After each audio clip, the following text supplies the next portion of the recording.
many shades to the championship ship. That Nick Bosa drop him hard like a hit stick. The Jimmy Ward intercept him with a big six. Like Debo, we gon' knock him like a brick. The Trey Lance play action to a drop back. When the blitz coming quick, the old line gon' block that. RPO with Kyle Hughes, Juice, Mitchell and George Kittle, can't nobody stop that. Stand behind Kyle Shanny all the way.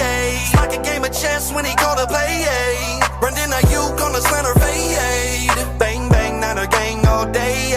I'm talking big body Trent Williams and C Ward. Offense, defense, either way we score. Jay Verrett, Mosley and Fred Warner. Armstead and Greenlaw, warned ya. 49er faithful ride with me. Red and gold blooded to the day I die.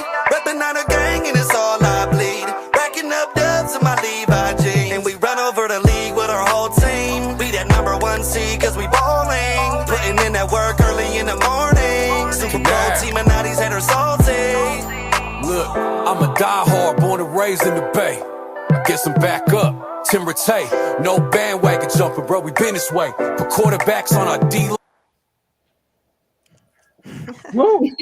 I'm over here. I never realized. I never got that far into the song that Tim Rattay got a name drop. That's and impressive. those videos are courtesy of NFL.com. Keep listening, and Gio Cormazzi gets one too. I'm kidding. Just hear a goat yelping in the background. That's the Gio Cormazzi yell out.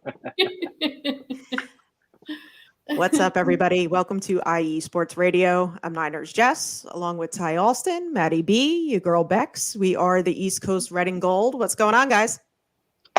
Feeling good. Hey, Victory Wednesday. Still riding the high. That's right. One more sleep, too. One more sleep. Yep. All right. First things first. Have to say happy birthday to Coach Shanahan. Coach. Happy birthday, Coach. Have a Happy good day. Birthday to you. I hope they get you a win tomorrow. Yes. Exactly. Birthday win. I hope you're wearing right. your Deion Sanders throwback that some random dude sent to you last year. Like, I hope that's what he's wearing today. Let's get right to it. First in the chat. What's up, Taryn? Thank you. Bryant. Always good to have guys? you. Yes. Thanks for the support. Niners Bucs preview. I'm sorry, recap. Woo. Recap. Sorry. Somebody's been in the gold bar early. Oh, Our Blackwell's delivery arrived. Blackwell's delivery arrived. That's right. Can I just say something to Ty? Ty, we were on a show as guests, and we talked about Mike McGlinchey without you. It got dirty, and I didn't like it at all, and we'll never do it again. I watched Needed to get that off our chest. Nope. I, however, did not mention his name. No. Yeah, he got On brought that up show. later. Like, he took a stray. It was totally like it was like the Ty Alston. It was like the Ty Alston stray, right? It was channeled it in. The Yeah, memorial stray. He said McGlinchey's name, and we all went, oh, "Where's Ty?" Wow, somebody said McGlinchey. He who shall not be named, right? Like, Yeah, same it was deal. just it was kind of random, but it was funny. Shout out to Ted. Yes. Thanks for having us on. Yeah, thanks for having us on. Show was pretty cool. Shout out to Beto too for having us on his show as well, Niner Sickness Podcast. That was cool. Yep, pretty cool. So yeah, Brock Purdy, the Brock Party. That's right. Party. One of two quarterbacks to score 30 plus points on the Bucs this season. The other one's Patrick Mahomes. There you Crazy. And he's also the first rookie quarterback to beat Brady. And also the first Mr. Irrelevant to throw a touchdown pass in his first start. So many records there for Mr. Relevant. And it wasn't just the records. It wasn't just the Yeah. stats. It was the throws. It was the movement within the pocket, guys. It was that, oh, wait, crap's coming. Let me get out of the way real quick, right? Let me reset myself and make a good throw. The throw that he had to Ayuk, perfect. The throw that he had to McCaffrey, perfect. He had throws to Kittle that were perfect. Like, he had one throw to Debo early where he stepped through and around and got it through like two defenders. He did. And it was just like, whoop. Manna And from I saw it from heaven. behind, and I'm like, you don't see people do that. That was some Mahomesian junk right there, guys. Like that was some serious, legit, like. It was It was elite, wild. right? It was elite level. I mean, the way he dropped in on Ayuk. If that were Jimmy, that ball's getting picked off, or at best, it was an incompletion. Like those passes. He Pass interference or probably wouldn't something, have right? seen him either. Well, right. He wouldn't have seen him, first of all, or thought to even try. But Wow, Jimmy catching a stray. We're 8 Early. minutes. I We're just 6 really, minutes into the show. I start real early. I hope he like, didn't with get hit in the guests ankle, man. and everything else. Stepped right on his foot. Right on his foot. He shot in the foot. Unbelievable. Ty's like, Thousands of miles away. Yeah, I keep going. But yeah, Um, I just was so impressed with his pocket presence and his depth of field of view and what he saw and laying him in there. And it was really a sight to watch. I was so impressed. I wasn't sure he was going to perform that well. The Bucs have a decent defense, so I thought, well, they'll get some pressure. He'll make some kind of couple of mistakes that'll be cringeworthy, but no, we did not see that at all. Nothing of the sort. And the stuff that was cringeworthy got called back for penalty. Like it was really like it never happened. Like Exactly. the Brady bomb, the one play that Purdy had to lead the game off where he got crunched. Like he got crunched too hard. Oh, You know what shook that though? off. When that happened, like him coming back after that, even as well as the would have been interception. Like after he just showed that he could just even though like it didn't count, like he just comes right back. And I was amazed. I mean, I really was. I sat here in like awe, and of course, like I had my tears were going too as soon as I saw his dad. I'm like, come on, like we have to go there. I'm a wuss like that. I was like, oh, please don't show them crying. You can't. Who put onions in my hamburger? Exactly. I was terrible. I can't be watching that. Just like tomorrow, like the possibility of getting like the NFC, and we'll talk about this, but the possibility of getting the NFC West crown, like, whoo, those tears are going to be big flowing. head. I've been circling this game for a month now. I was have, not expecting it to be the hat and t-shirt game. Like I figured it would be the de facto hat and t-shirt game, but since the rest of the NFC West is left in smoldering ashes, like this is what we have. This really is the hat and t-shirt game for the NFC West, and then it keeps you on track for that 2 seed. Which you get that 2 seed. That's the big thing. Look, at the end of the day, guys, if Philadelphia can get upset. Santa Clara, here I come. Here come the Cowboys right into town because it's probably the Cowboys that would do that upset, right? That's just the way the playoffs work. That's just how that rolls. So we'll save that for later and we can table that for another time. But that's, to me, is if you want this thing set up perfectly, that's how you get it. Yeah, absolutely. Sounds good. How about Christian McCaffrey? What a game. Offensive MVP of the game right there. The missing link this entire time. Yeah. Right? Offensive MVP. Now, what if we didn't have him? What do you guys think? I think we're doing about what we did last year at this time, which is grind it out, have a few good games here and there, but like I expect 24 points a game typically. Not this week, but at least 24 points a game moving forward, right? I don't expect it this week. Just a heads up. P.S. I expect it every week. I'm with you, Matt. Exactly. I think it's going to be a lot lower scoring. Short week. This is going to be a grind out. Whoever gets to 17 points first wins this game.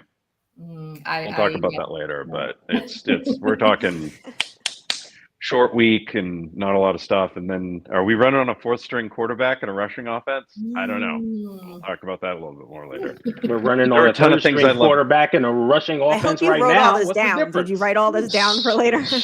Could we have had any more injuries the other day though? Like ping, here comes Sam Womack out. Ping, here like everybody's bodies dropping like Kevin Givens. That's not a great one either. Like How many more defensive linemen can we replace? And then Kerry you're now Hyder, turning it around. looks on a like short Kerry week. Hyder is going to play though. Yeah, he had an ankle. Oh yeah, because he was listed as questionable when I last saw the list of players. The 3 questionables, I feel pretty strongly that they're going to play. My only concern is with an oblique. We see this all the time in you see it all the time in Major League Baseball. You can really aggravate it pretty quick. Yep. And if you can't throw, like, well, what the hell can you do here, right? Exactly. So, Yeah. Well, he did say yesterday he feels really good. So I took that as a sign of maybe it wasn't as bad. It just was, it progressively got worse through the game, from continuing to aggravate it a little bit. But he did it on the stretchy stretch. He went out there to get that first down, right? And you know what, too? Like, would he actually be at the podium if he, was really hurt and if he'd had like a ripped up sports hernia or something, probably not. Yeah. But I think anything short of that, he was going to be up there because, like, dude had the game of his life, balled out. His parents were only there because Tom Brady was. Yep. Okay. Like, seriously, they had already, like, they were only going to be there because Tom Brady was playing. Ain't that Oops. Right? That kind of worked out. Couldn't be me. It's 28-0 at the half. How are we doing? Talking trash every day at home. For the rest of my life. Forever. Remember that time Brady you guys wanted to see Tom Brady and I beat him? Remember that? Yeah, right? Every year, Thanksgiving. Yeah, what a story. Remember that year when I beat Tom Brady? Yep. Wow. Kind of like Eli Manning beating Tom Brady in 2 Super Bowls, right? Exactly. 4 touchdowns in a single game for Polk High. Same deal. Same ball of wax. Yep. Oh, guys, hey, check it out. Brandy, I got a new one. Oh, there you go. Oh, by the way, disappointed, Jess, the top isn't red. I mean, well, what are you gonna do? Red, this survived the trip back. By the way, Foam Finger. Foam Finger made it. I almost left Foam Finger on the plane. But a lovely person went back on the plane and got it for me. That's nice. It was nice. I had the thing smuggled like in my back pocket because, like, where the hell else am I going to put that with my tiny little clear bag, right? I'm not going to walk around. Hello. Yeah. I'd be great. walking It's real with easy that to eat on wings my like hand that. through the airport. Yeah. I'm wearing a mask and I'm wearing a glove. What, people? Right. Yeah, it's fine. I'm sure the TSA agents wouldn't think anything of it at all, right? Nothing. Can I get a drink over here in 32B? That's kind of my nose itches, right? Like, anyways, I went back on and got it from me, so that was good. It made it back. So how about JP Mason, Jordan Mason, the second half assassin? That's what he is right now. Yes, that's what he comes in the second half, and he reminds me of a young Brandon Jacobs a little bit, right? Like Tiki Barber used to run around him, and Brandon Jacobs used to run over him, and Jordan Mason. Thunder and lightning. Yeah. When they're tired in the second half, man, you don't want anything to do with Jordan Mason doing the little cutbacks. He's got a lot of he reminds me a lot of the former Broncos running back Mike Anderson with the way he does the cutbacks. He reads the cutbacks the exact same way that Mike Anderson used to do that. And you're like, it's so unbelievable because Anderson was the perfect follow-up to Terrell Davis because he was the perfect system running back. And he crushed it. And Mason just seems to be like that guy. Just got it. You could just tell, like, he took to it like a fish took to water. Like, ooh, this is for me. Like, and he runs with abandon. You don't see him swinging the ball around. Like, right. That's one thing I was gonna say is like, he seems to have really good ball control and awareness of that. You don't see him. I'm gonna knock wood, turning it over.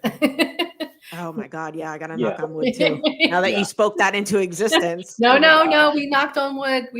I'll shake the candlestick dirt. Doesn't count. Yeah, I agree with Matt. I said that after the game as well. He reminds me of the same guy, and he's that typical. Give him the ball. He puts his foot in the ground, makes one cut, and he's getting north and south. Mm-hmm. He runs with a low center of gravity, gets his pads low. And, he runs through and around people. I mean, he's an automatic 5 yards a carry when you give him the ball.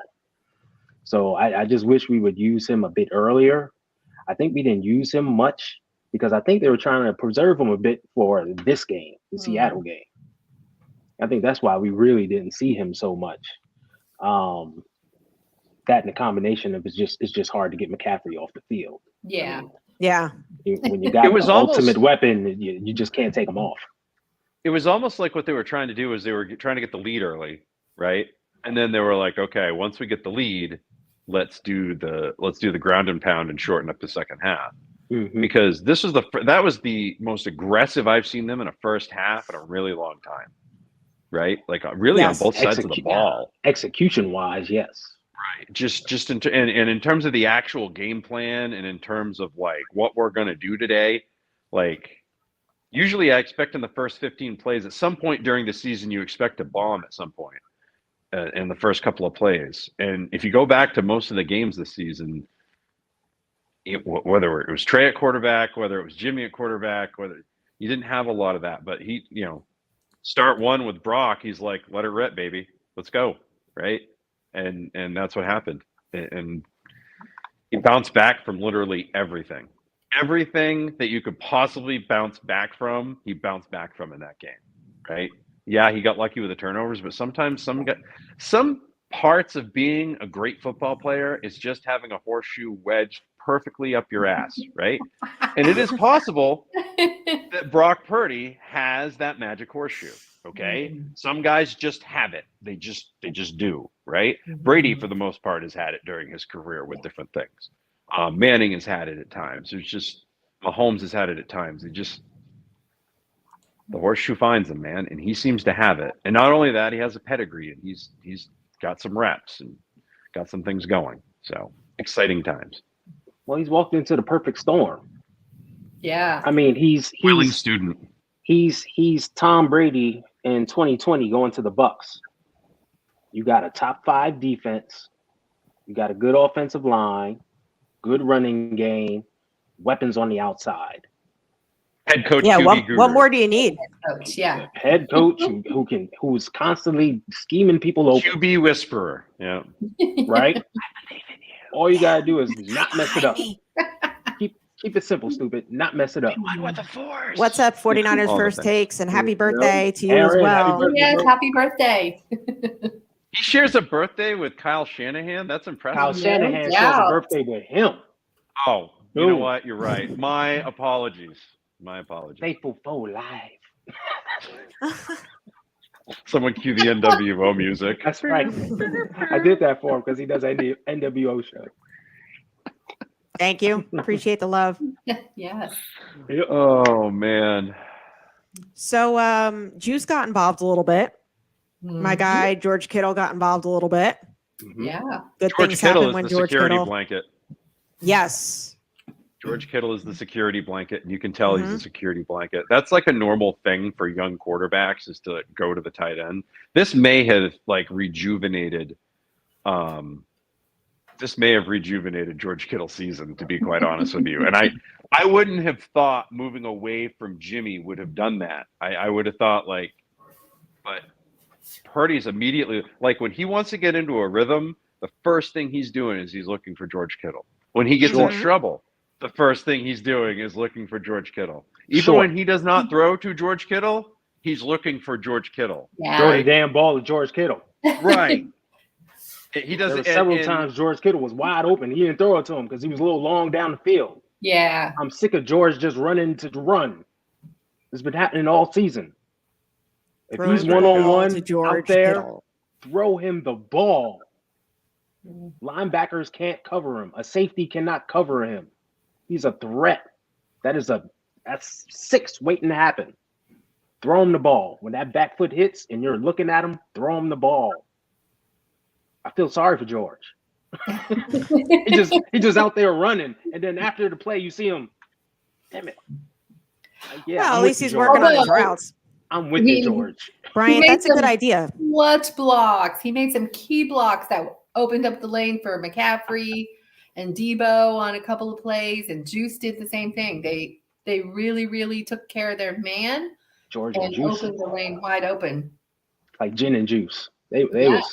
was lethal in the run laid game. back, their mind on their money and touchdowns on their mind. Mine, Yes. exactly. Christian McCaffrey should have brought them dinner after the He game, probably did. because they was laying the wood out there. They were. It was that's the running game that I think we've honestly been waiting for all season, right? Mhm. No I mean, doubt. it helped that Vita Vea got hurt. Okay, Yeah. I can call that out immediately. Like, hey, we got that entire foundation out. We can rebuild the basement now. Like, but still, Hold but on, there though. are times that guys have gotten hurt this year that like they haven't taken advantage of it, right? This is one of those deals where like sometimes you need that slump buster, right? And that's what this one was. Like they really seem to unlock that running game, and they're going to need that running game on Thursday night a lot Without a doubt. because Seattle can't stop the run. There's two things Seattle can't do. They can't stop the run, and they can't stop the tight end. They let Carolina. What can we do here? Put up I don't know. 200 What can we rushing yards. possibly do here? Carolina Throw the minus ball to George Christian. Kittle. Yeah. Yeah. Shout out to the Panthers, by the way. Thank you for the Christian McCaffrey. Thank you for the Seattle win. Thank you for the win in Charlotte. Thank you for that. Yes. Like, honestly, if there's a jelly of the Just month many club that thanks. we could send to Panthers, like we should do that. We should send David Tepper like a jelly of the month club. Like, Yeah. thank you so much. Like, Yeah. I know this season wasn't that great, and you really weren't that happy to see all those 49ers fans in your seats, but thank you. You really brought a lot of joy to our season, and we appreciate it. Thank you. Many Here's thanks. the chocolate from the pie, faithful. y'all. Donate $49 to the Panthers Foundation or something, like in your name, right? Like one of those deals. Thank you very much. Thank you. Honestly, The Bills fans do it all the time. Yeah. they really are the true. gift that keeps on giving, man. The Panthers are. this year, they've been great. Thank you. Yeah. They're just giving us W's all over the field. Thank you so much. Yeah. But the All run right, game, so- back to the run game real quick. 200 Go ahead. yards rushing off of Yeah. 30-something carries. That's the formula, right? Rely Right. on the run game, pound the rock, few key passes here and there, keep chains moving, take advantage of their mistakes. Boom, we got them. The And formula imagine Carolina worked to did that without perfection. Christian McCaffrey. I'm talking about us Oh. versus the Bucs. I thought you were I'm talking talking about about us. No, what Carolina. I'm talking about did us versus in the Bucs. Seattle. And, Vita Vea wasn't there, but if you look at the game plan, it was Kyle saying, all right, he might play. So we're going to attack the edges. Mhm. Everything was to the outside. It was a lot of pitches, a lot of Debo running to the outside. We attacked them on the edges and just had that one cut up field or a cut back, and it was run city. It was Yeah, beautiful. You know who? Me being the optimist that I am, I think that even if Vita Vea was playing, I still think that we would have ran all over them anyway. Yeah. So I agree because he's not going to run to the outside, right? No, that's not. They kind of ran to their strengths this week. They were finally able to run to their strengths this week. I feel like since Mostert's left, they haven't had the speed that they've needed to get to the outside because Mitchell was healthy, but Mitchell's not like a super burner, right? He's not going to get to the outside. This week they actually had everything, and also the other thing that bears watching was the use of Ray McLeod in this offense after Debo left. I was very, very intrigued by that. And I got some very Cordero Patterson shades. And my heart fluttered just a little bit. Because let me tell you, if you can get Ray McLeod to be even, Cordero Patterson light, okay? Mhm. And break him out in case of emergency for when Debo's out for the next couple of weeks or so. How cool is that?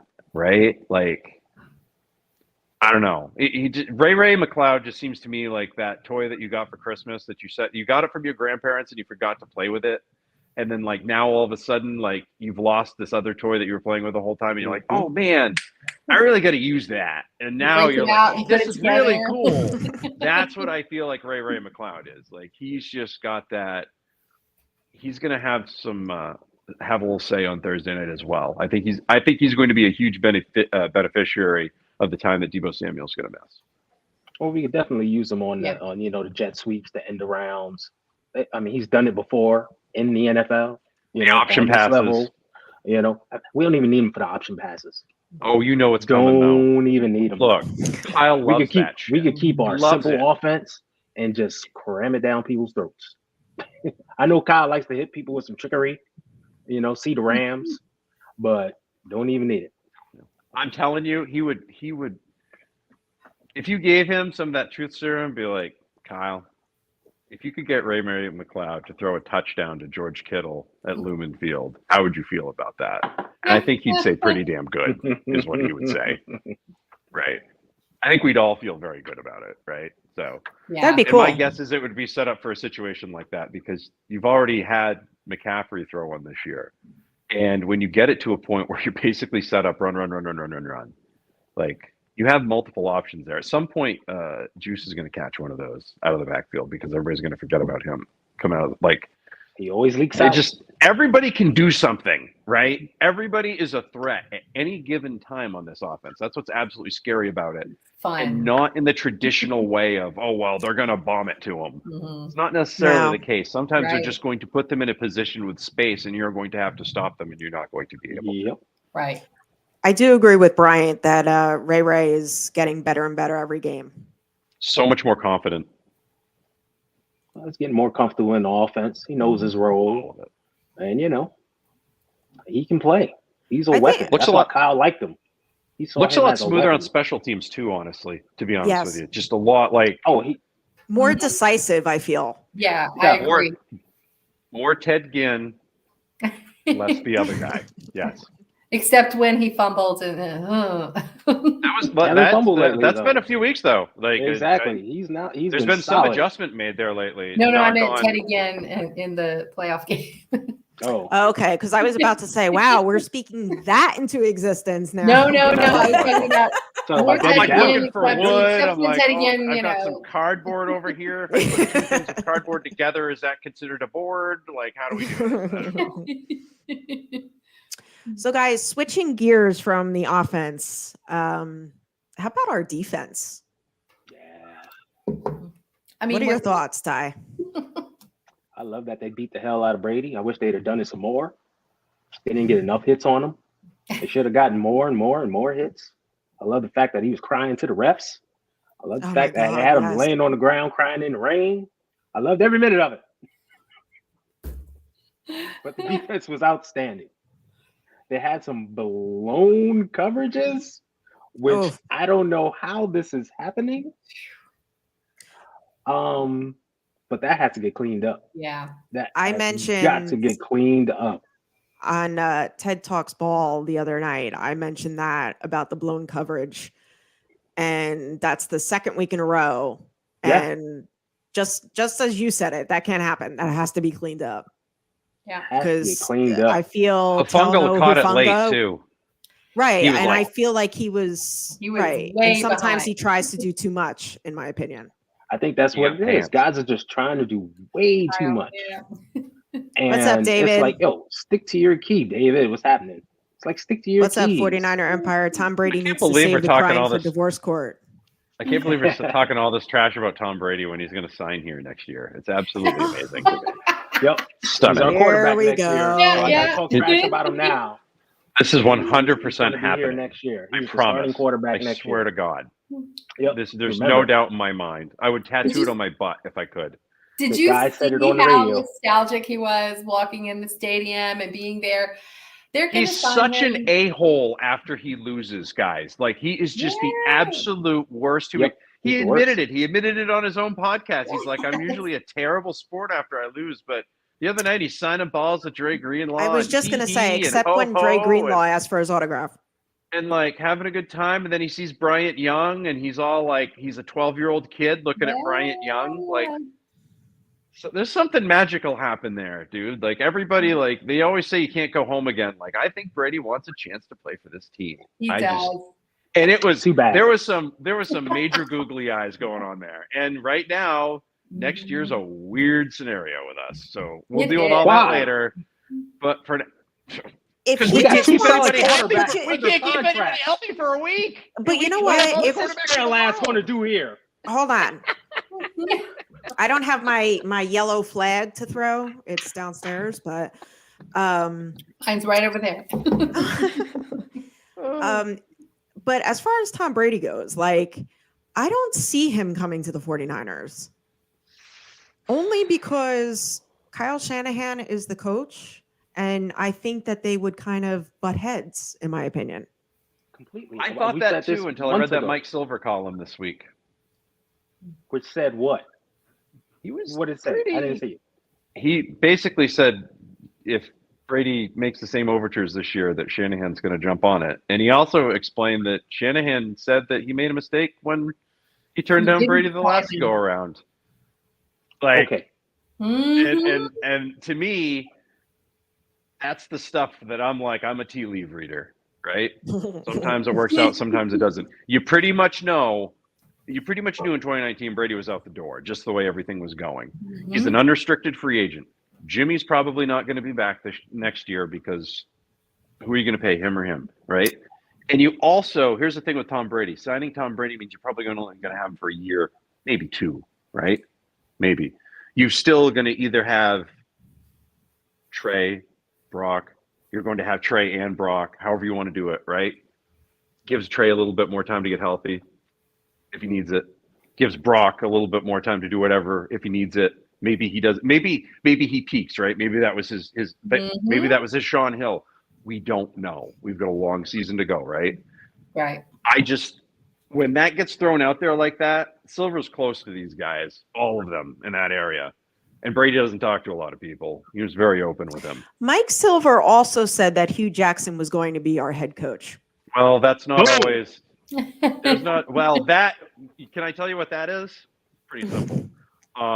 A coach gives the guy access all the time, and then a coach tells him that. So he goes out on a limb for him, and it turns out that the coach is, Hugh Jackson.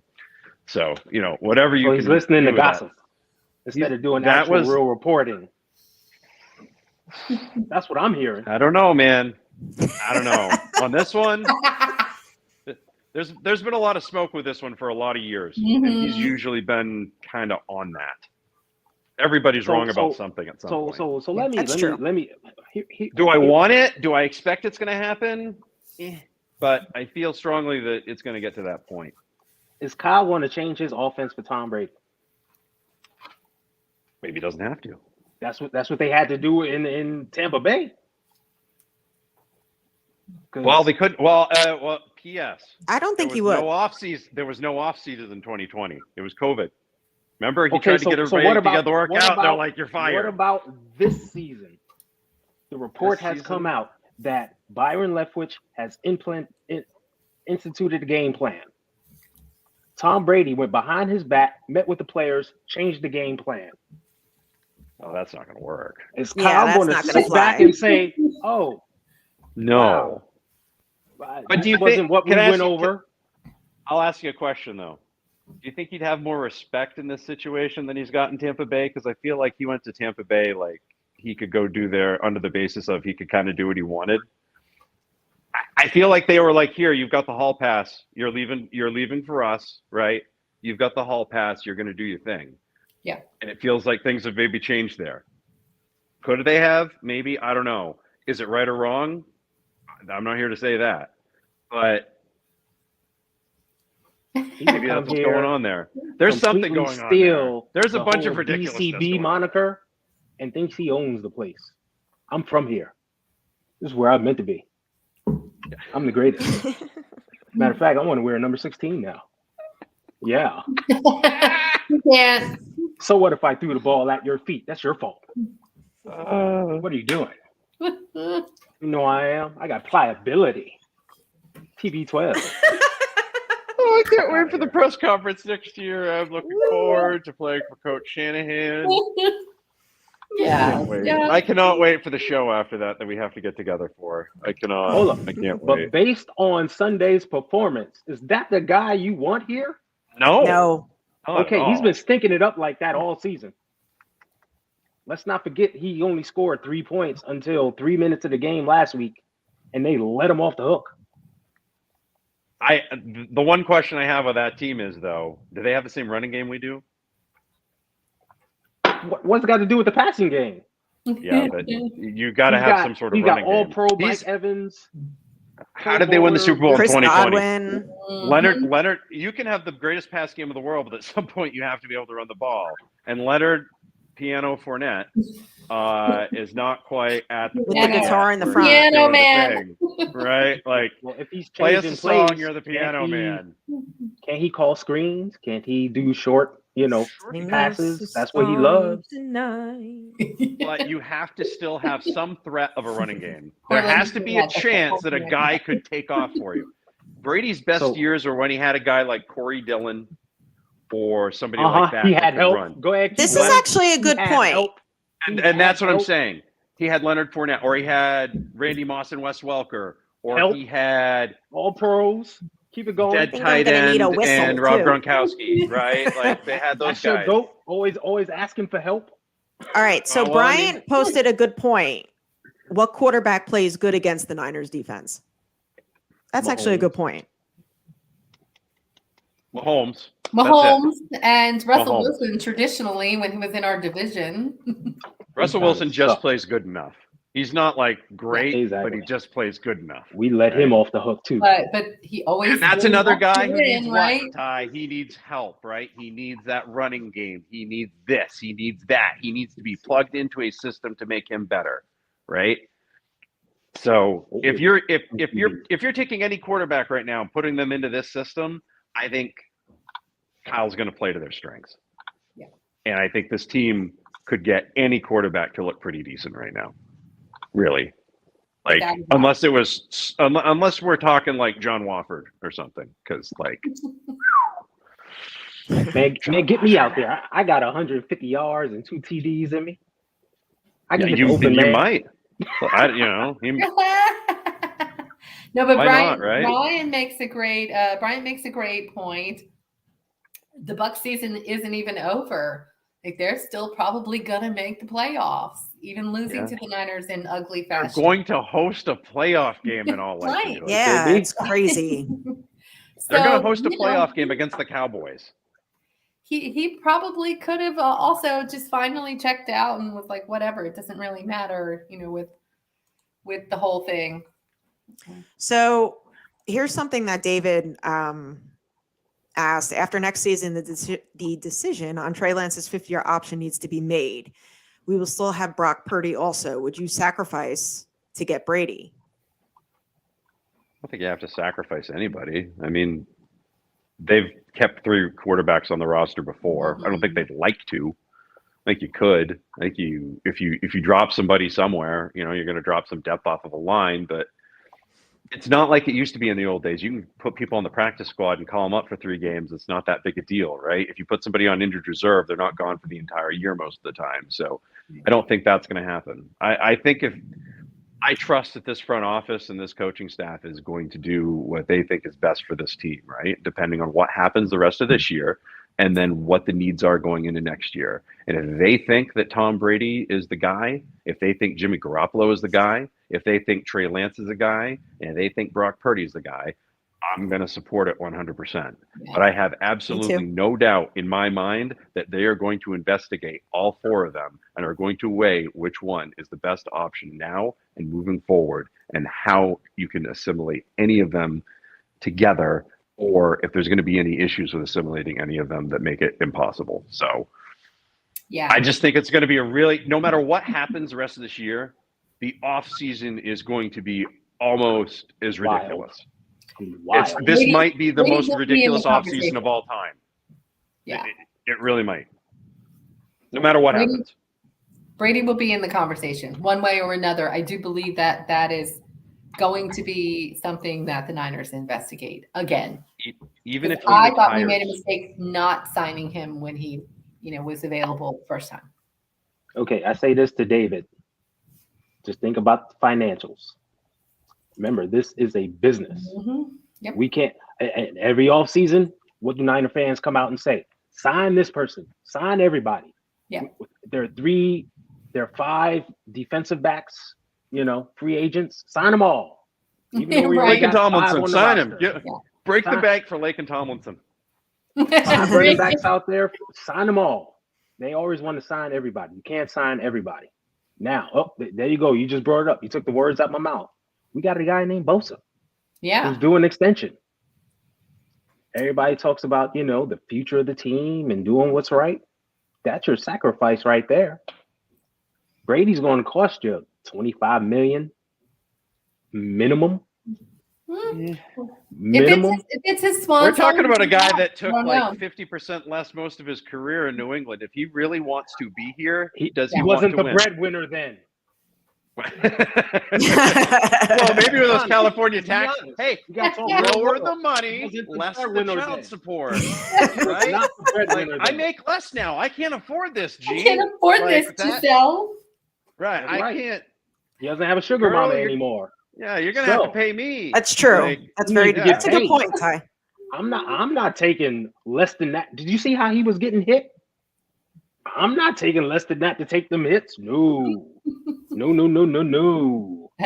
Especially, He's out there choking especially, it out. I'm not saying Here we he's going to go. take the league minimum, but I don't think he's going especially to on the right side of that line. Mhm.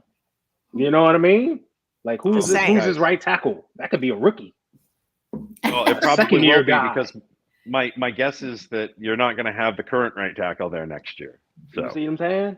because he's going to get the old Lake and Tomlinson treatment. But what if they get a guy like Tristan Wirfs? Right? There are guys in the draft all the time that you pull out and they're like, wow, they're pretty decent. They're not bad. So again, I feel confident they'll build the team around him. And if they get him, I guarantee you that offensive line is going to get like some sort of Mustard. reinforcement, whether Yeah. it's a trade or something like that. Like, I can't imagine they're just going to be like, yeah, we'll patch that, we'll spackle that thing up and let him out there, right? I don't think they're going to give him the Joe Burrow treatment if that happens. I honestly don't think they want to do that with Brock Purdy or Trey Lance either. Quite Right. frankly, like I think whoever's going to be back there, I think protecting them is going to be high on their mind moving forward, right? Yeah. Even if the Niners win the Super Bowl, they would still go after Brady. That conversation's probably going to be had, whether it's them just taking a cursory one or whatever. Like I just see He's it. in the conversation for sure, without a doubt, 1,000%. Doesn't matter how many quarterbacks we have, he will be in that discussion. Man, Brock Purdy and Trey Lance, I love their mobility. Well, how they can move in the pocket. They can run if they need to. Not afraid to throw the ball downfield, hit the open man. It's beautiful to see. I'm really loving our quarterback room right now. It is. We are set up for the future very nicely. No matter who wins the job, whether it's Brock or Trey, I think we're in good hands there. It's a good problem to have, too. Yes. Wonderful problem to have. Yes. Other teams are still looking for just a guy. P.S. I wanted to circle back real quick on something on the defense that you mentioned. A couple weeks ago, we were talking about how the Jimmy Ward Nickelback experience was no. So he was thrown at quite a bit the other day, and the rating when he was thrown at him was 52.9, I believe. So I believe Jimmy Ward's starting to figure out how to do his job, right? You got to look at how he was thrown at, though. Right. Well, still, it was Happy short. Learned how to putt, right? So I'm telling you, that was some of the stuff he was struggling with. But no, it's the downfield. There were a lot of things in there that I didn't like. So I think he's getting progressively better. Do I think he's making, is he making the move? No, but he's taken what's been given to him, and hasn't been a liability recently. So keep going. Player. I can see that, but I still don't like him there. Yeah. It's not set up for perfect success, no, but I don't. At this point, like, what do you got for defensive backs? Like, what? They're all hurt. Even DJ's gone now, right? Like, you know. can't even break glass in case of emergency for DJ anymore. Like, that's how dire it is. I like Dante Johnson too. Yeah, I'll bet anyone listening $100 Dante Johnson will be here before Tom Brady. Death, taxes, and Dante Johnson. You can't get rid of him. He's Will like Dante Johnson come back from his torn ACL, contract. or Tom Brady says here. He's been with us since 2014, I believe. The Harbaugh era. Yep. Yeah. Yes. All right, so this has been a hot topic ever since Deebo Samuel went down on Sunday. Jerry Rice posted on Instagram, "Please stop running our skill players up the middle. Trey Lance, Jimmy Garoppolo, now Debo, all hurt. So And can we then- just say Jimmy Garoppolo did not run up the middle? He got Hang sacked on. and got Wait, stepped hold on. on. Let's ED. And then Eric Davis says to Grant Cohn says no reason to hand the ball to Debo at midfield with a 21-point lead. Eric Davis says that's the offense. Football players get hurt. Now, what do you guys think? Go ahead, Okay. Becca. Go ahead. Well, I mean, I don't know if it matters that Kyle did say he tried to call a timeout before that play, and the official said he heard the timeout but couldn't verify that it was Kyle. So he tried to stop that before it happened. But the play was designed to go outside because that's how we were playing. Their defense was going outside, but they did cut off the edge. And so Debo cut back in to run up the middle. And, that's when he got hurt. I mean, Trey Lance, that was a design play to go straight up the middle. But Jimmy got sacked and got stepped on. Like that wasn't that. Held on to the And ball too long. he was running instead of just going down. He was running with a dude on his back and another dude hitting him. Just go down, man. Like, Well, but dang. Jimmy does. Like Jimmy doesn't make smart decisions when he's under pressure. So he's competing, I right? He contend, wants to throw it. I still contend, that one is, it was Jimmy's own call, and even Debo to some extent. He saw what was happening there. He was trying to make a play. I kind of agree with Eric that that's what players do. They're looking to make a play and progress the ball. I mean, should Debo have been out? Debo's not having a Debo year that he's had in the past. He probably wants the yards. He wants the touches. He wants to, to play the game. So I don't know. It's a tough call when hindsight is always, 2020. So what do you do? What do you do? And then I don't know. Like I said, Kyle tried to stop it. So Yeah. What does that mean? Debo Samuel's a playmaker. Yeah. The ball is going in our playmakers' hands all the time. Yep. When Dante Johnson went down, he went down on special teams. Yep. Was that Kyle's fault too?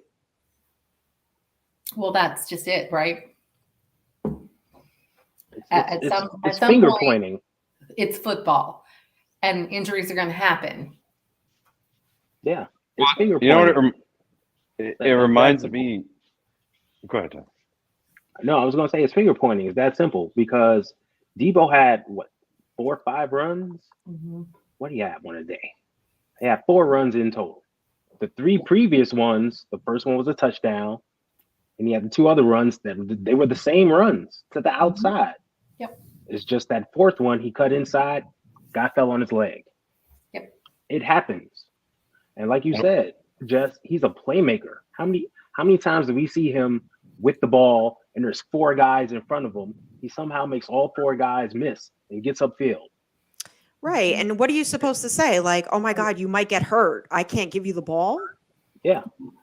Yeah. I mean, Debo could have ran into the wall. He saw it happening on the edge. The edge was getting, taken away from him. So he was trying to make a move and do something else with it to make a play. So in the middle was open. It was smart to cut back. right. It was Why open did he because score they against the overflowed. Cowboys in the playoffs last year? On the cutback? Right, weird. Exactly. Right? So that was a good play then. Here's the other thing. Here's what I think that a lot of that is, right? How did Jerry Rice tear his ACL?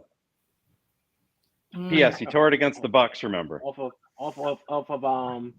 what's his reverse. name? What's his Warren name? Sapp grabbed his Off face of mask and Warren tore his Sapp's ACL. pinky pulled him. Right. His ACL. Pulled Yeah, him. it was on the reverse. And what was it on? It was on a reverse in the middle It was of on the a field, reverse. right? So that's a hot button issue for Jerry Rice. Yeah. And that is Exactly. also against the same team it happened against. Like Yep. the weirdest thing, right? Like, so yeah, he runs out and he's like, wow, this happened to Jimmy. Well, calm down, Jerry, for just a second. Yeah. Yes, this happened with Trey Lance. Okay. But for the other two, like it's football, man. Like there's not much you can do. But I honestly, like, it's Jerry Rice. I'm not gonna be mad at him for anything. The fact that he still cares and watches and gives such a damn really I love that. impresses Passionate. me. Oh, yeah. Right. I really like that. But the other thing about it is just That's exactly what it was. Like, Exactly. telling you, That's what I he's read. still- Steve-O. I promise you, if you talk to Jerry Rice, he would be like, "Yeah, I'm still mad about '97 when I tore my ACL because I had to run into the middle." Right? Like he is probably still mad about that because that's literally what happened to him. Let's run it on this reverse, and you tear your ACL. Come on the show, Jerry. Let's talk about it.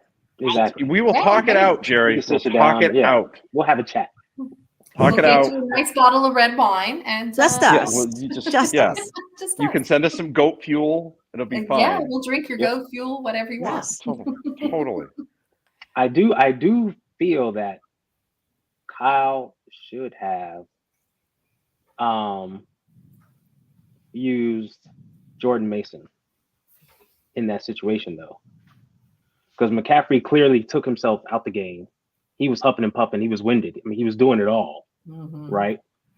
The Bucs defense was wearing down. This is a situation where you could have brought in that hammer with fresh legs to let him run, especially considering the long-term effects of we have a short week, Seattle, on Yeah. Thursday.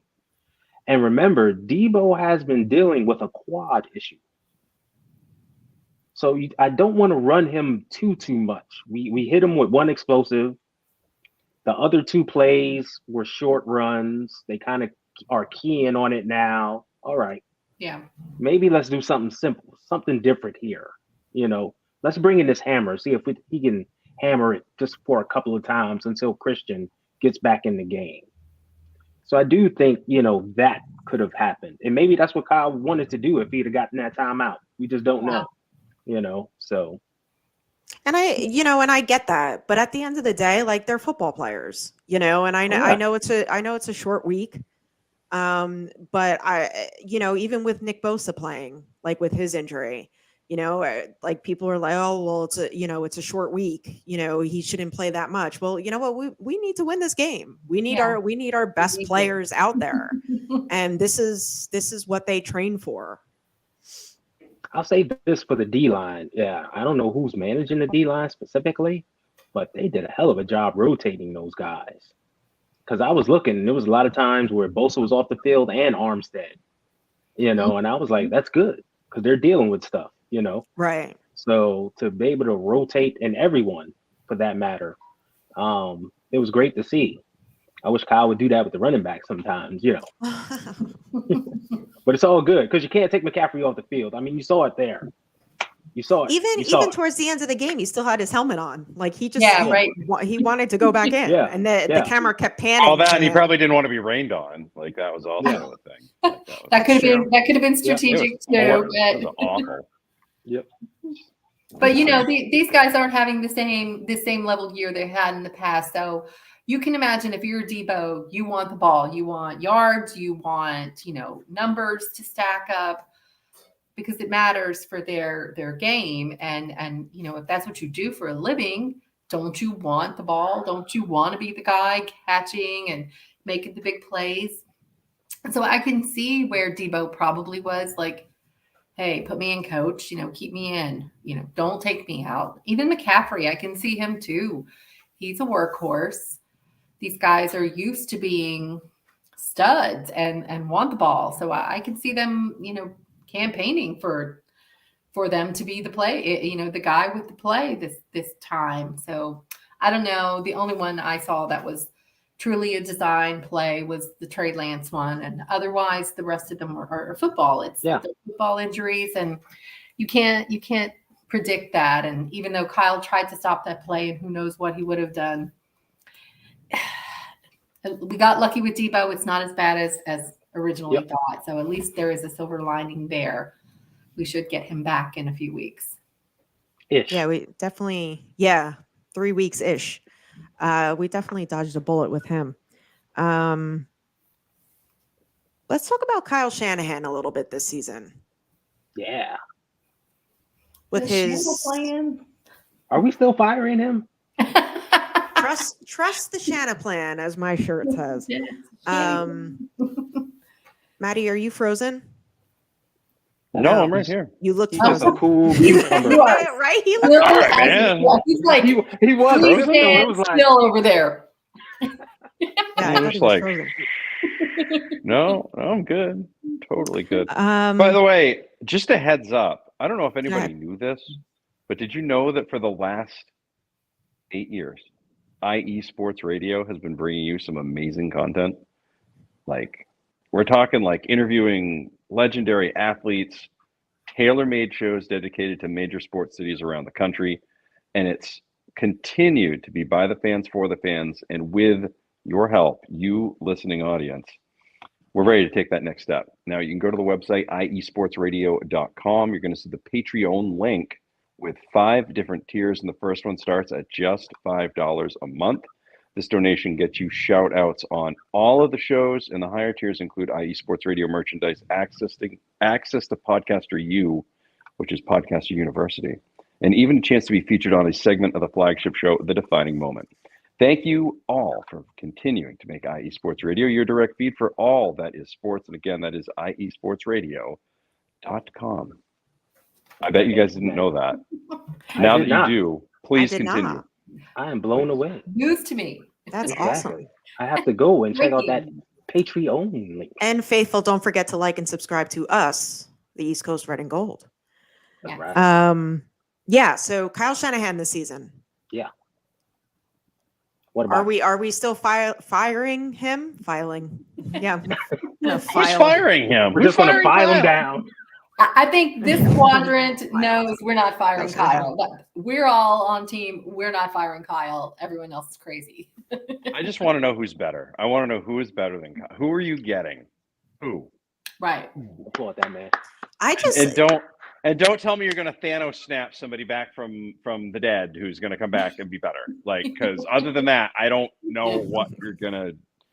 I got nothing. I don't know who you're going to take out there. You want to go get Cliff Kingsbury, or you want to go get Lane Kiffin, or you want to go get like Brian Flores, Sean Payton. Exactly. Any of We're those going to guys? recycle from college or from the booth to come back and do what? Better than him? No one. To tear down this roster, which has been built really good, right? Mhm. Like all the injuries that they've suffered, for them to be Mhm. having a hat and t-shirt game Thursday night, Mhm. pretty good, right? They could have guys. They could have the division clinched before Christmas. Okay, this is some Bill Walsh stuff. Okay, that this hasn't been the norm in recent years, right? Yet recently, it seems like it's almost the norm to make the playoffs, right? If you don't make the playoffs, it's really kind of weird. So I don't know who you're getting that's better, right? Like I don't get it. I don't understand it. It's too easy. It's the same people that want to fire the manager in baseball. Like, yeah, because the manager is there to push buttons. They're like a video game player. Like, stop it. It's not gonna do anything. Yeah. It's like I asked that same question to everybody who brings that up when they were bringing it up early in their season. Okay, who are you going to replace him with? Who's your guy? Who are you pegging? And nobody could answer that. No one. Like, who are you pegging to come in, take over this roster, and still lead this team, get it to the promised land? And no one could answer. Oh, he just has to go. He's out of touch. He can't do this. He doesn't lead them. He doesn't motivate them. Blah, blah, blah. My favorite is that he's too conservative. He's too conservative. That's my favorite. I love that one. That one's the one I love the most. He's holding the offense back. He's holding Jimmy back. He's holding this back. He's conservative Kyle. Yet you look at games and there's deep shots dialed in every game. You know, he's got guys running wide open every game. I mean, it's not like it's not his fault if the quarterback execution isn't there. I was just going to say he's playing to the ability of the players. You can't expect to throw deep balls with Jimmy Garoppolo with a lot of success. You're going to have James Arthur show up sometimes, and but even with that, he still calls the plays. He does. Like they're still out there. They run those plays. They just have to be executed. I mean, even the Tennessee game last year when James Arthur had Kyle Juszczyk open and he overthrew him. Yeah. Look at that design wheel route out the backfield, wide open. That was a huge play last year. Yeah, That Didn't he? was- Didn't he get hurt after that play? I believe If so. I remember correctly. He got Yeah, I slammed think when he so. hurt his Yeah. shoulder. So, Yeah. If I remember correctly, he hurt his shoulder either on the next play or right after that, which he wouldn't have even been on the field for because Yeah. they would have scored a touchdown, right? Yep. An It's easy one. weird how Walk little in. things like that death by 1,000 cuts thing can happen. mhm. Yeah. You know, like, and it's always when you Steve-O. have a chance to not play that extra play, you convert, right? Because if Yeah. you score a touchdown, you can't get hurt on the sidelines. That's how that works. So just with Yeah, Brock it- Purdy, however, he could do whatever he wanted the other day, man. But Unless you're a whatever he cameraman wanted. Unless you're a cameraman. Oh, poor Cameraman, you get cameraman. crushed. who's on the receiving end of Poor cameraman. At least he didn't get hit in the But- mummy daddy button, Exactly. You know. like earlier in the year. Cameraman, I hope they like are asking for more money, like for real. Like, listen, can we get hazard pay? Hazard pay, exactly. Right? Sort of. And that was a touchdown celebration. I got 200 guys coming at me. Guys firing balls at my balls. Yeah. Jeez. So, No, but hold on. I want to follow up with something Matt said. oh, you go know, ahead. Go ahead. Like we're facing this Thursday, a chance to win a division. Let's look at the scary part of that. Had we executed just in one or two extra games earlier this season, we'd have this thing sewn up right now. Fun. I could say three of them right now, right off the top of my head. The Exactly. Chicago game, One, the Denver game, two, and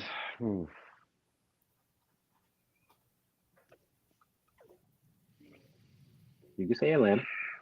Yeah, I think Atlanta.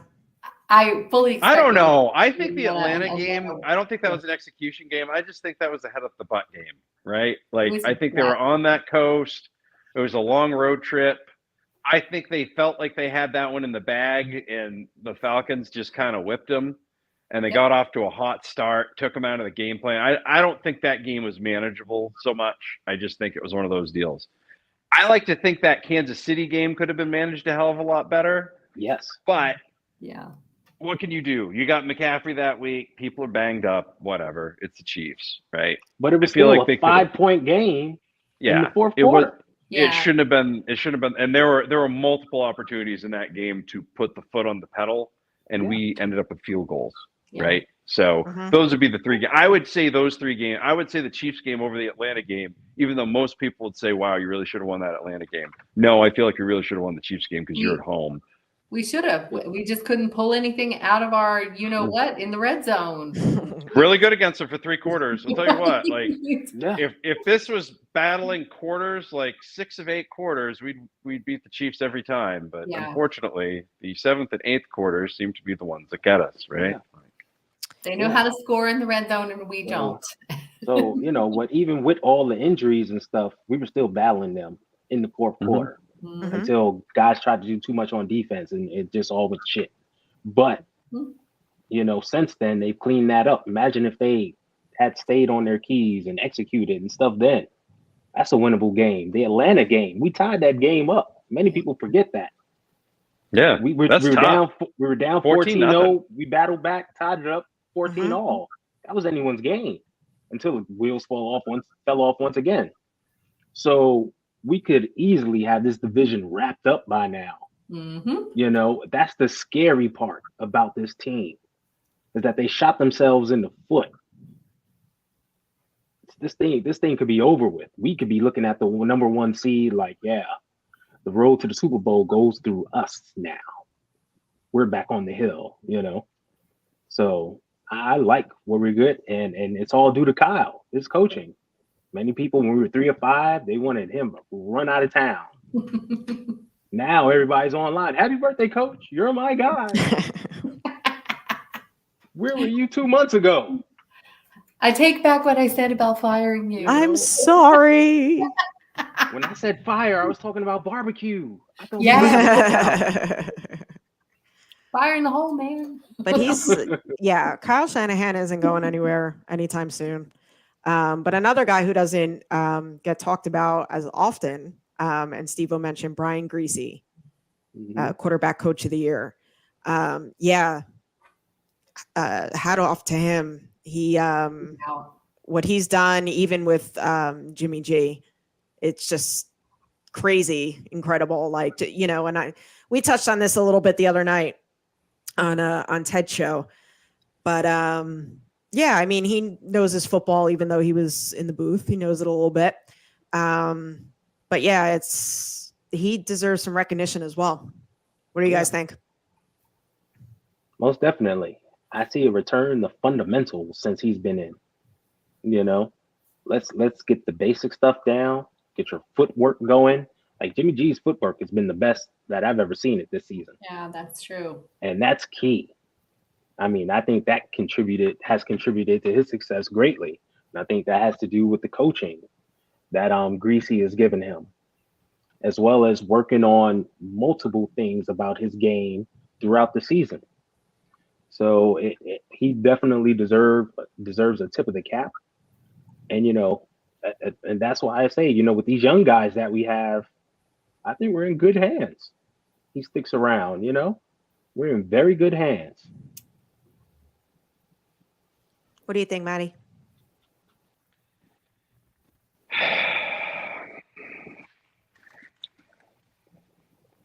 I don't know what to think anymore, right? Like, I just get so flabbergasted. Take a sip of Gold Bar, man. Right? Like, if I had brought it out here, I would have. I actually left them. I left them closed because I'm not touching them until the 49ers hoist number 6. Gotcha. There's 2 of them. I think one I'm gonna use for holidays so that I can treat myself, and then the other one is not touched until number 6. Right. I like it. I have a bottle of Niners bubbly that won't be touched until nice. They hoist that number 6.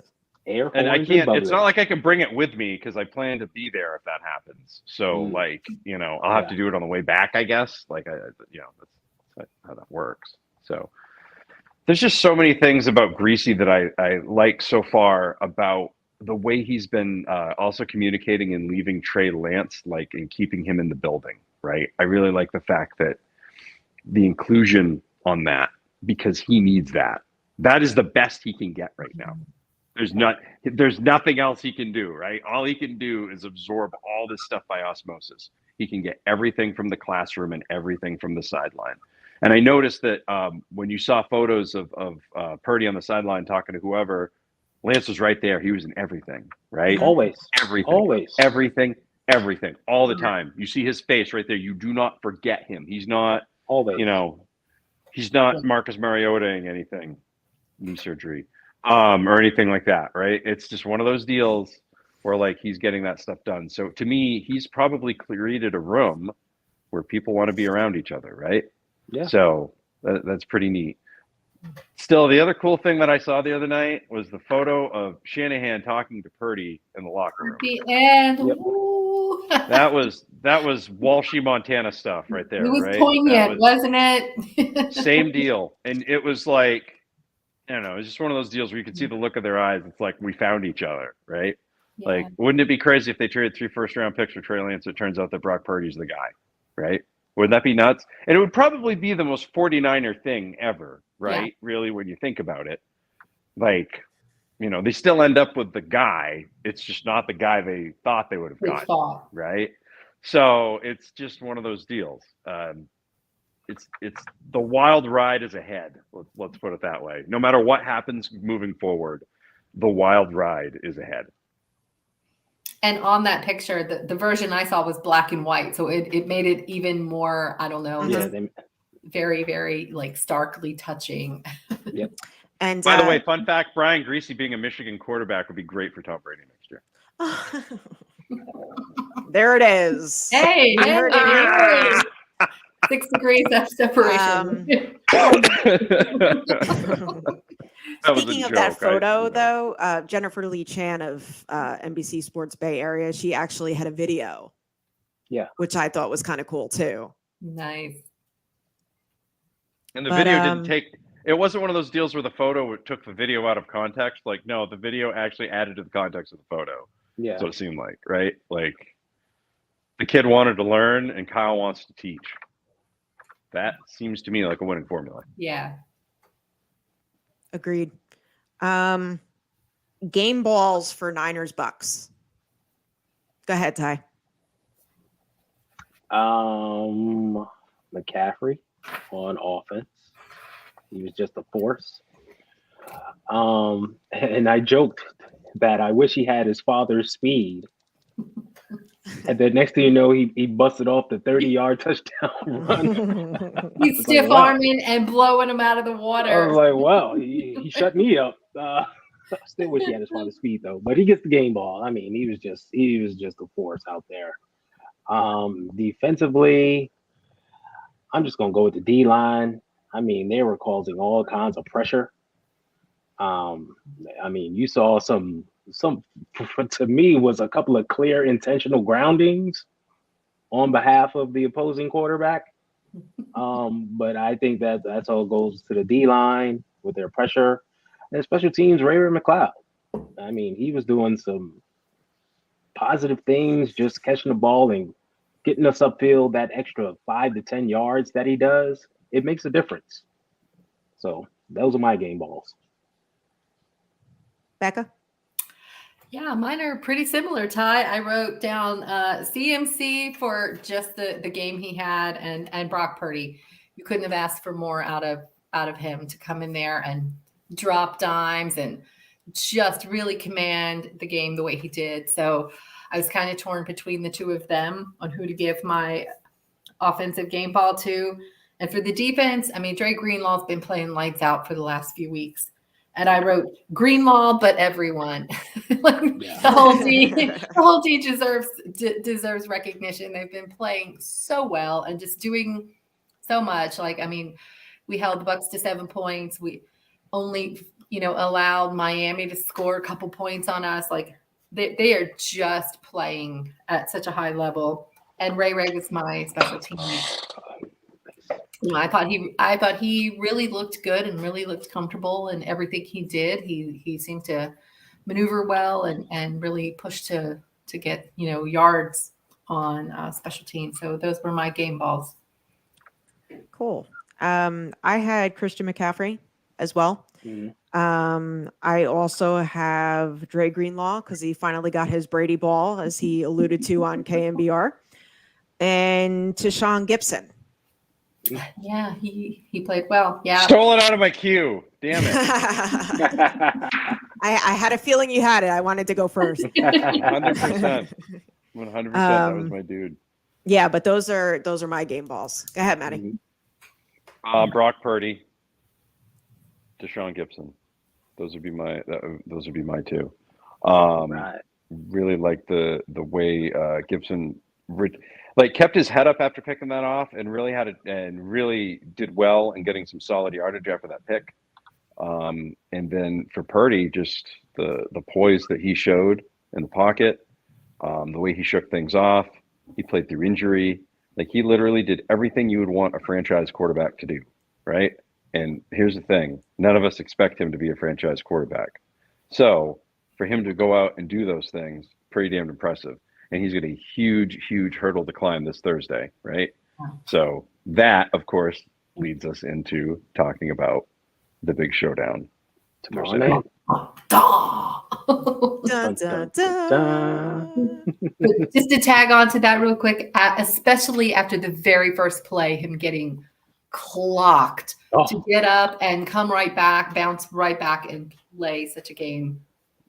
I thought he was dead. It was like, fun. What happened? And then I saw the flag come out right after. I'm like, oh, wow, they hit him too hard. They hit him so hard that it was a bad idea. That's when I kind of knew this game was not going to be your typical, like, oh, Brady's going to get every call sort of thing. Mhm. Because when that happened, it's like, whoa, okay, well, that's interesting. And then they went right down and did their thing, right? Like, Yep. I was like, It's look at imposed their him. will. He just bounced right back and shook it off and just went down straight away and did his thing. So I was super impressed. All right, so moving on to Niners Seahawks. Obviously, it's the hat and t-shirt game. Nick Wagner had tweeted, a 49ers win on Thursday would do the following: clinch the NFC West division, ensure they could be no worse than number 3 seed in the NFC, keep the Niners in the mix for the number 2 seed. Minnesota holds 1-game lead, but win against Seattle would move San Francisco to 8-2 in the NFC, first tiebreaker, and Minnesota is 6-3. Cool. Look, if you want to win a Super Bowl, you got to win this game on Thursday night. I don't care who starts at quarterback. I don't care if John Brody starts at quarterback. You have to win this game on Thursday night. Why do you say that for the Super Bowl? You said the Super Bowl. Why do you say that? Like, to me, like this is the first step, right? You've got to win these unwinnable games. And this is one of those games to me that really is set up where the deck is stacked against you a little bit, right? You're running on a real short week. You're running off a major. It's not just running off of a real short week, right? We saw what happened with the Bucs last week, working off of a real short week, right? Yeah, but they suck. They do, but they That's still the won a difference. game the week before, right? They went 1-1 Because right? the other It's team that played them sucked more.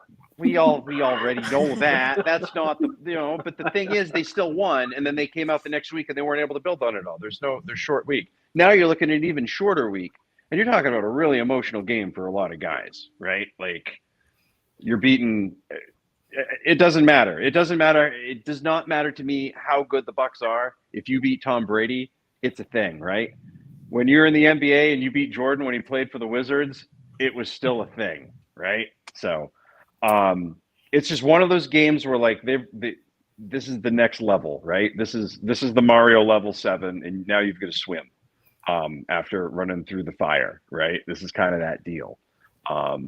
And it's a team that's always hostile, no matter how good they are. They were bad last year. They were not a good football team last year, the Seattle Seahawks, and they ate a lunch, right? Here's a little fun fact. That is a crazy. That's weird. Like, is that like quarterback 6 degrees royalty? Like the whole. I'm sorry, I can't date you. You don't come from quarterback. You don't come from. Quarterback. You don't come from quarterback stock. I'm sorry. Oh, you're sorry. You're not. There's no. It's not going to work out.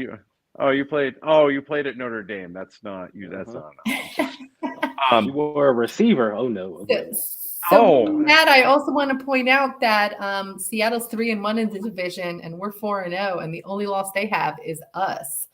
Right. So they're playing the division very well this year too. So this game for me is one of those, like it could be the snake bite, right? Like sneak up on you, and on paper we should be able to do all the things. I always worry a little extra about the divisional games because they matter, but I do think we talked about earlier, you mentioned you think it's going to be a low scoring game. So do I. I think, this is the team that always seems to have our number and plays us very well. And Pete Carroll is good at figuring us out. And I still think we're going to win, but I do think it's one of those sneaky games, especially on short rest. And with all the guys in the out column, right? It's not just doubtful, questionable game time decision, out, right? Mm-hmm. It's a lot of depth to be down in a real short week, right? So it's this is going to be a tough one. This is going to be as tough and gross as probably the Denver game, I'm guessing. What's up, No Border Sports? Thanks for your support. What's up? Yeah, I can see it as a tough game. Playing in Seattle is always tough. It's always tough for us. Plus, it's always weird. Just weird things happen. Yeah. Travis Homer and the fake punt. Fake punt. And then next thing you know, our punt returner fumbles the ball. Bowman. I think it was a kick return too. Then you got the refs you got to deal with. Who I'm swear they're getting coffee money under the table. They actually leave their job at Starbucks and then they come and they call the game. They call the game, yeah. It's the wildest thing. It's obvious penalties that happen and they don't throw a flag for nothing. So, yeah. So it's going to be a weird game. I want to see if Brock Purdy starts, how he'll do. Because his first 2 games were at home, ideal conditions. 60,000 people got your back, rooting you on. It's the perfect way to start, your NFL career. Now, how do you do when you go into our biggest rival's house? Yeah. So this will be interesting to see. That's a good point. You bring up Ty. How much did it rain really, Matt, in the game? And was It that started really raining impactful? late. It was late third quarter, fourth quarter, but it was probably as wet as it was for the. You say you're at the Seattle game? I was, yeah. It Remember, was on remember and when it off. rained Yeah, then? yeah. When it was on, it stayed on pretty much for the whole fourth quarter. Like Oh wow. it was not. Yeah. It wasn't. I mean, my sweatshirt was wet when I got back to the lobby to go in and dry off. Right. So, Yeah, I was curious about that's that because I knew it was steady. It was you could steady starting that see late it third on quarter. TV a little bit, but not to the point where you could really gauge just how hard it was raining to really know, like, is he playing this well in like a deluge of rain, or is it just a sprinkle and they're drying? It wasn't Chicago, but it was definitely Right. Yeah.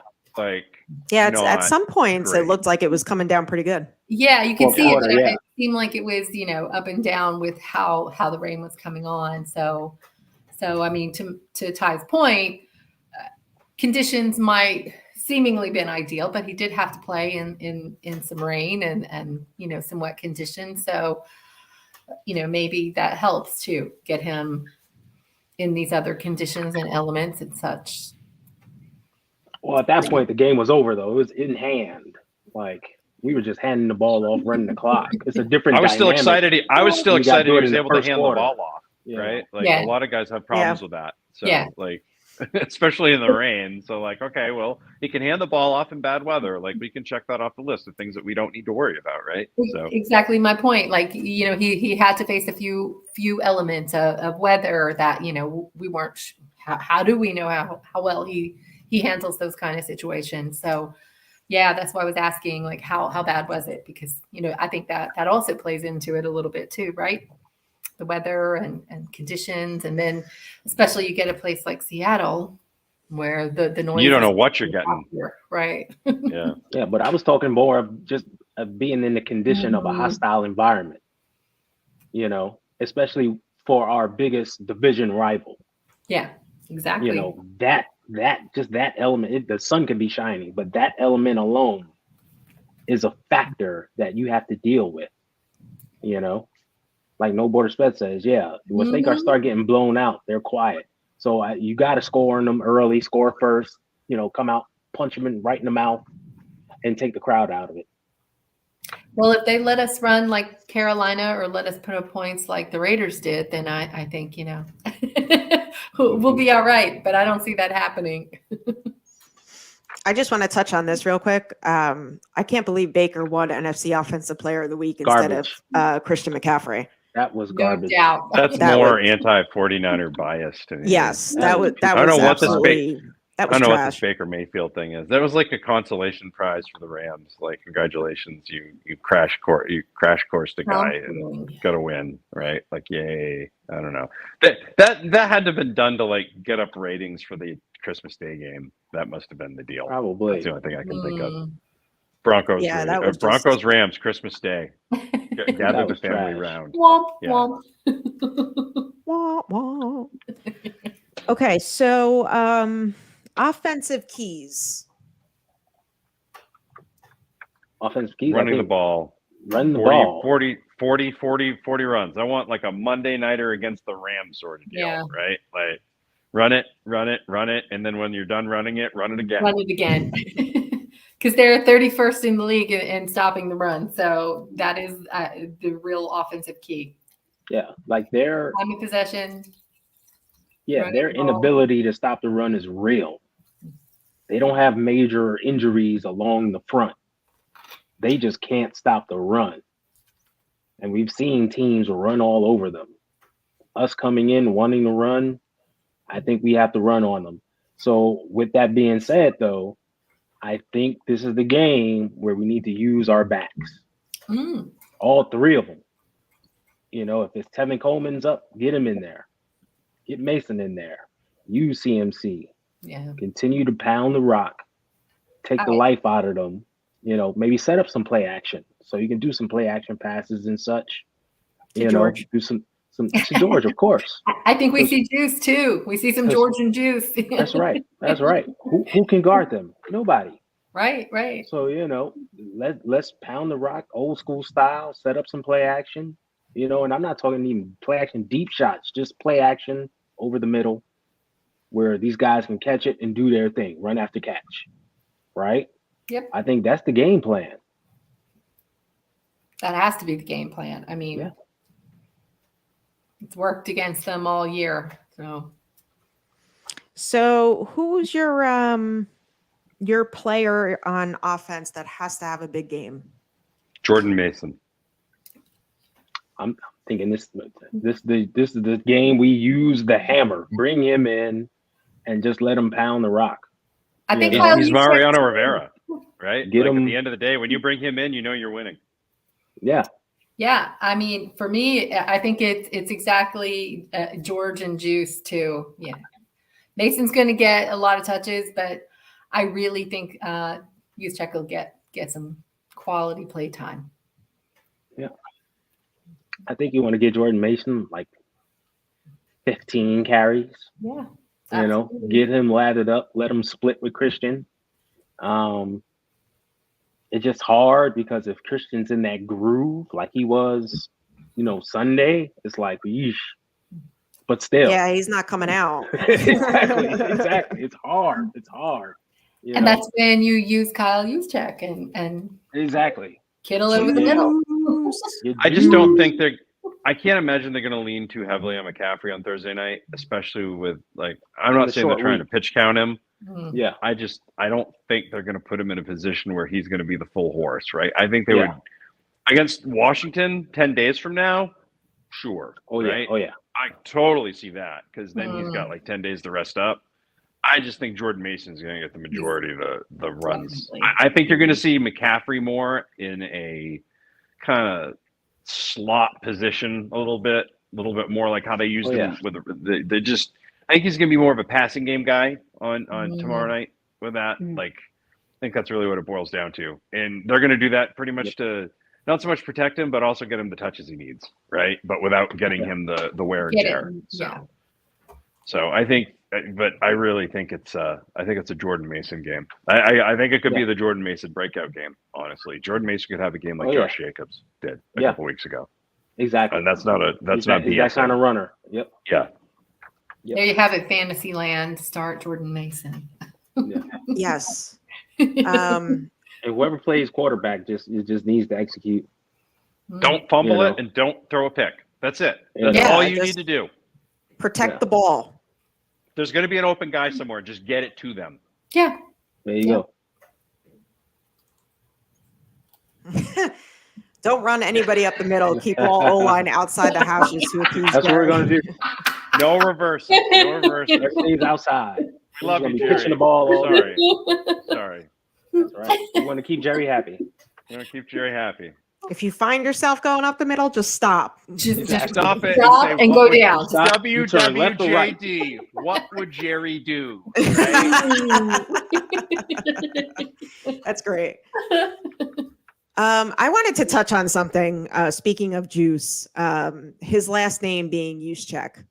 Yeah. So I don't know if I'm the only one that catches this, but when he catches the ball, okay, and the crowd is clearly saying Juice, okay, the announcers say, "Oh, they're saying Kyle Juszczyk." They're chanting "Hughes." No, we're not. And I'm like, moron. Wow, that no. Like I find myself talking to the team. I just wanted to add that in there. They're on the ground before the game, talking to everyone. Ask a question and get a right answer. Okay, do some work. Like that's part of your show prep. Like know what the fans are saying when that stuff's coming up. That's I mean, they knew they were chanting Brock Purdy. His literal social media handle is Juice. Like he says it himself in his name. So why would we call him Hughes? But it was just, I forget his name too, but he was just like, "Oh, they're chanting Juszczyk." Was it Burkhardt? Yes. No, it was Burkhardt. Kevin Burkhardt. And this is Fox's number one team. That's the number one guy. That's the guy that plays. This is their number one team. But it doesn't That's surprise it. me. I'm gonna send an email. I'm gonna send an email You to do that. somebody. You Well, let them know. now. I'm gonna Get be our like, listen, nicknames right. yeah. Can But, you actually F, can you F, CC me S. on that too, so I can chime in too? Yeah, I yeah. will. but it It's all in copy. this kind of stuff shouldn't surprise us though, because no No, but matter I just, what, I've been hearing it. This isn't the first broadcast either. No. no, But finally, no. we just started talking about juice, and I was just like, like I have to bring this up. Yeah, It annoyed the crap out of me too. I Yeah, me literally too. spoke to my TV as well. Like, seriously, dude. And I literally like roll my eyes too. I'm Yeah. like, oh my God, this is terrible. But thinking about how many times we have been on television and you've heard them mispronounce someone's name or call them the wrong name. I mean, how many times did they say we had Joey Bosa Mhm. playing for us last year? That happened a Bosa. couple times this year. Exactly. Yes. I mean, it happened. So Or my- it's like, come on. Or my personal favorite, Debo Samuels. Yeah. They just stick that S on there. Brandon Ayuk is my Oh favorite. my gosh. You know, As you know. Yeah. They just do not get it right at all sometimes, and you just cringe, and you're like, oh. And for something like juice that has been said for years, this isn't new. Right. Years now. How do you not know?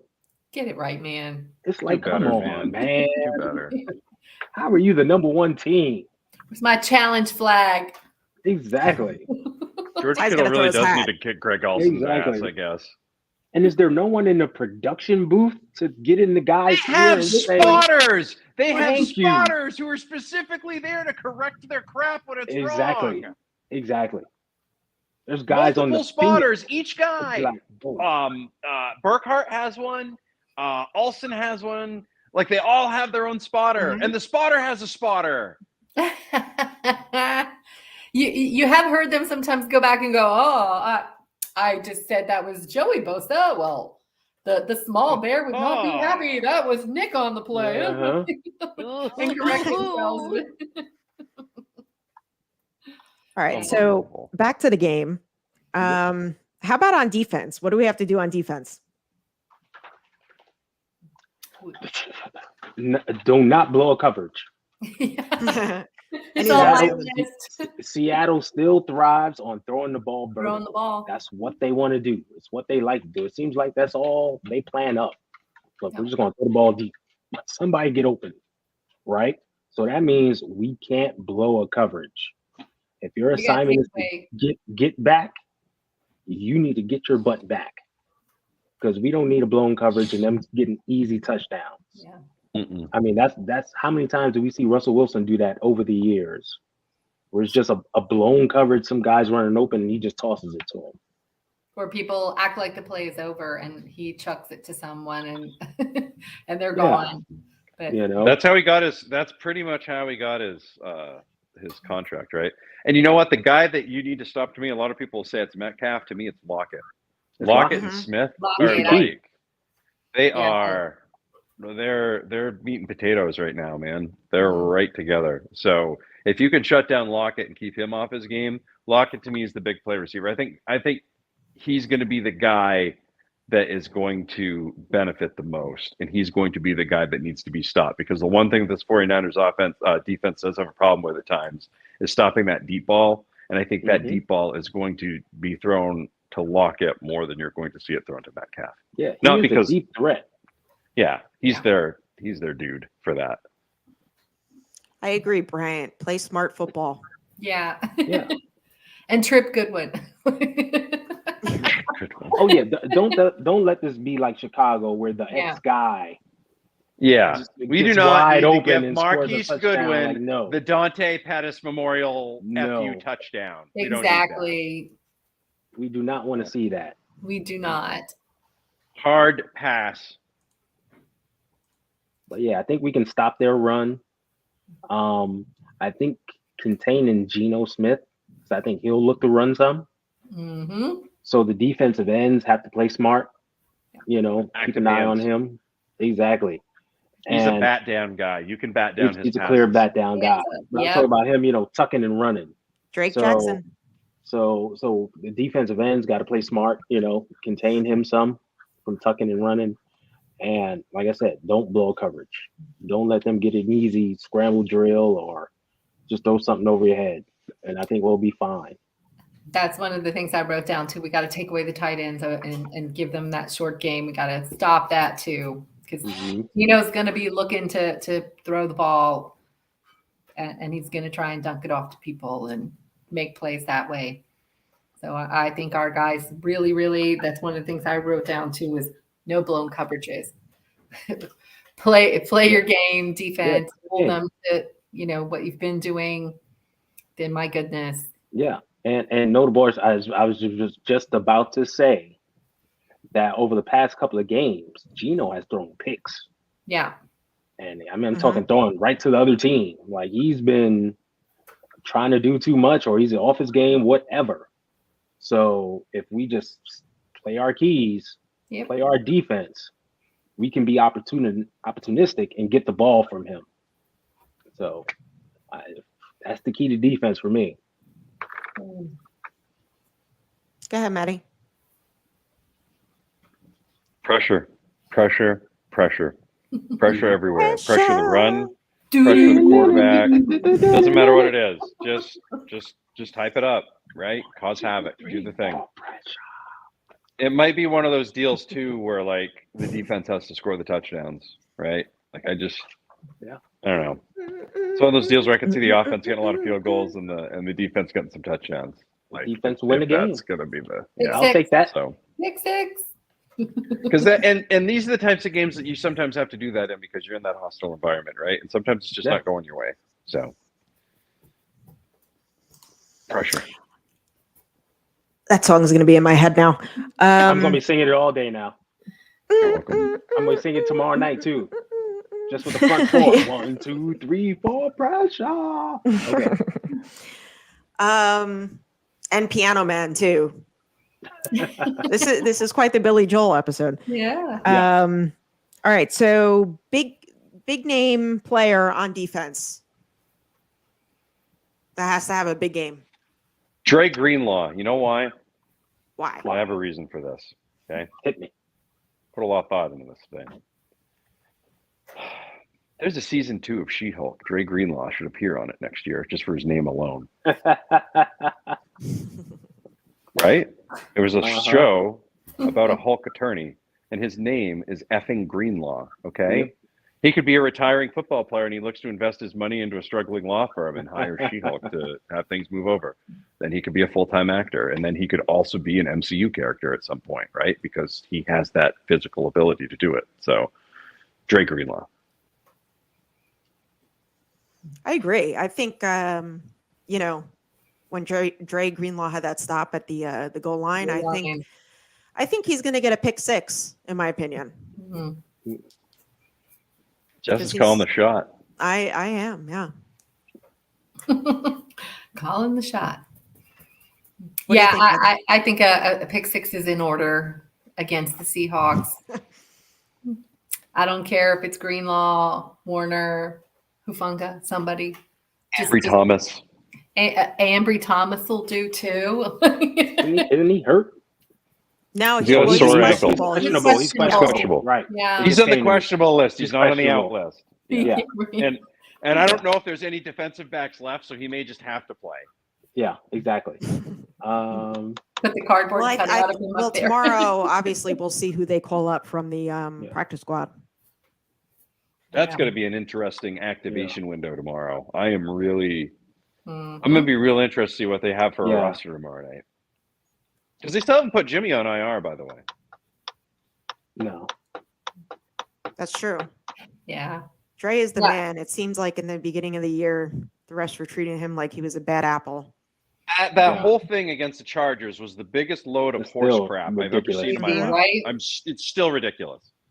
It's almost like they said, okay, that's the high watermark on that, but I'm still waiting for that to rear its ugly head at some point. But I agree. He's playing lights out. He's playing some great football. So, Dre's going to. Playing smart football, too. Yeah, he's doing really well, and I think he's going to have a good game. He's definitely, as far as like emotions, he's definitely brought it down. Yeah. And playing like real good football. Yeah, the three who are questionable are Purdy, Kerry Hyder Jr., and Ambry Thomas. Yeah. All right, you guys have anything else? Actually, you know what? I'm curious. Score prediction. 17-14 49ers. I was going 17 with the Niners too, but I was going 17-10. Man, screw the Seahawks. 27-10. I'm going to go 24-10. Just give Robbie an extra field goal. There you go. 27-10. Do it. 45-0. Yeah. That's more like it. Can you imagine? Right. Brian I would love it. I'm happy says to be wrong. 29-3. Okay, I can get behind that. There's always a 3 in there. There's always a 3 in there. Always. Tune in next week too, Brian. We got a lot of special things next week. Okay. Anything else on these games? Nope. It's going to be exciting to watch. I'm yes, ready it for is. All right, so let's get to the hurry up offense and the 2-minute warning. Let's do it.